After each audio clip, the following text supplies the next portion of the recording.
Sénégal, bonjour, ça sent le nez, faire mbam, en tout cas, tribune quotidienne ce matin du Révélé, en raison des tensions croissantes sur la dette S&P abaisse totalement, pour ne pas dire complètement, et voire carrément, la note du Sénégal a baissé, la note du Sénégal diam. En tout cas, la note du Sénégal a baissé à 3C plus par S&P, révèle bien entendu Tribune, le journal du groupe des médias, de renseigner l'agence de notation financière place les notes du pays sous surveillance, c'est-à-dire Credit Watch Developing, signalant bien entendu la possibilité d'une nouvelle dégradation si le gouvernement ne parvient pas à refinancer ses prochaines échéances commerciales. Renseigne toujours Tribune quotidien. Ça veut dire quoi? Ça veut tout simplement et tout bonnement dire, d'après le journal du groupe des médias, que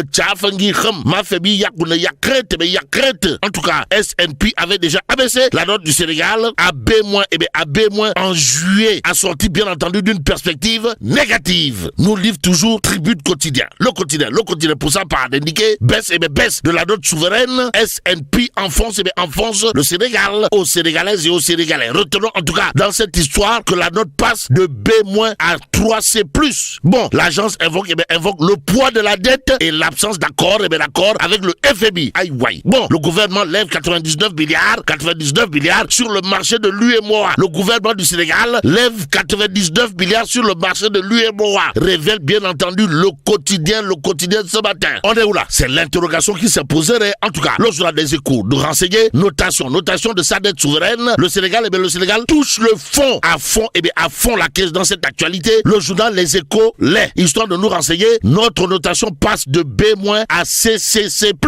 Plus d'informations à ce sujet. D'après Les Échos qui renseignent la cause, les préoccupations sur sa dette. Même si qui paye cette dette s'enrichit, retenons en tout cas ce qu'il a lieu de retenir dans cette histoire. D'après cette fois le Peuple quotidien. À la une du journal, il est écrit grosse alerte de Jeff Krill, responsable dette des marchés émergents. En tout cas, après le FMI, le Sénégal aussi privé de tout financement extérieur. C'est une interrogation bien entendu du Peuple quotidien. Le journal en tout cas de renseigner, si le Sénégal ne parvient pas à régler ses différends avec le FMI, il ne pourra pas bénéficier de financement de la part d'aucune autre organisation multilatérale. En d'autres termes, retenons ce qu'il a de retenir. D'après bien entendu le Peuple quotidien à ce sujet, comprenez, c'est Nyakhamide. Wallahi, c'est Nyakhabi. Totalement mélangé, complètement jarassé. Bon, le désaccord avec le FMI met son programme en péril et coupe également toute autre source de financement provenant d'autres agences multilatérales. En attendant bien entendu de voir les tenants actuels du pouvoir se bouger.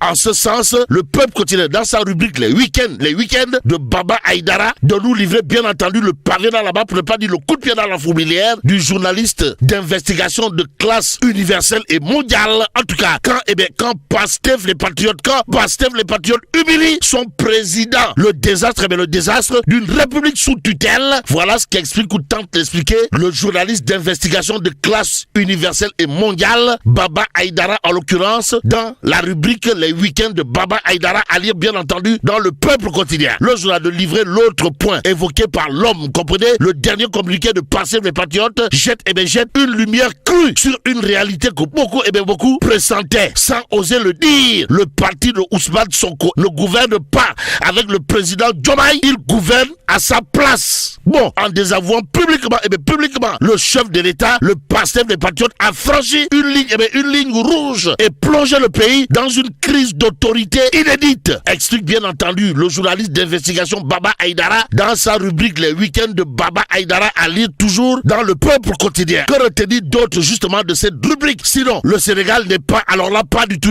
un laboratoire politique. Il est temps de dire stop.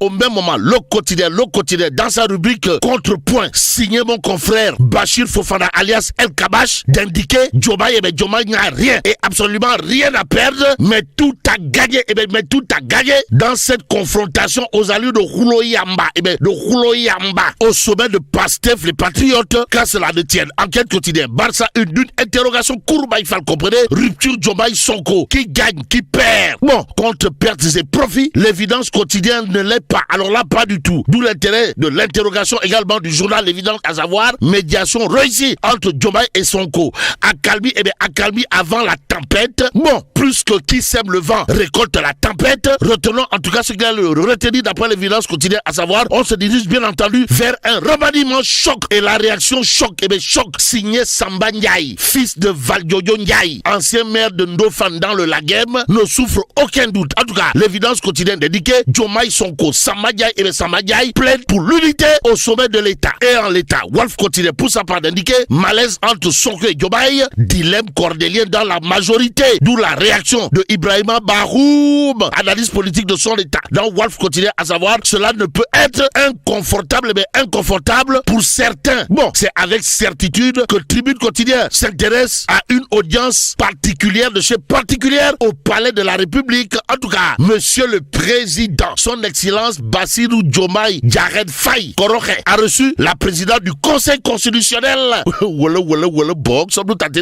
Que retenir d'autre de l'actualité de Tribune quotidien, sinon celle relative aux poules judiciaires financiers. En tout cas, le journal du groupe des médias de nous livrer liberté, liberté provisoire refusée.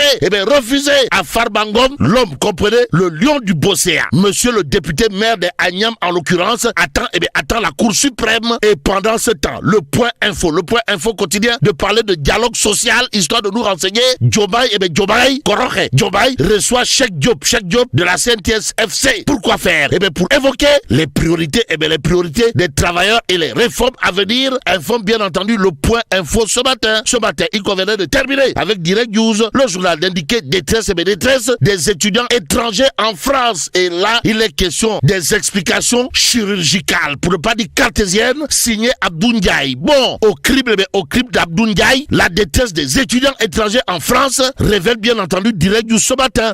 Le journal, en tout cas, de renseigner face à un ensemble de mesures jugées profondément injustes à l'égard des étudiants étrangers, comprenez suppression des aides personnalisées au logement APL, augmentation des frais de visa et introduction d'un dépôt de caution récupérable uniquement en fin d'études lors du retour dans le pays d'origine. La colère noire et l'inquiétude se sont intensifiées au sein de la communauté estudiantine en France. Et là,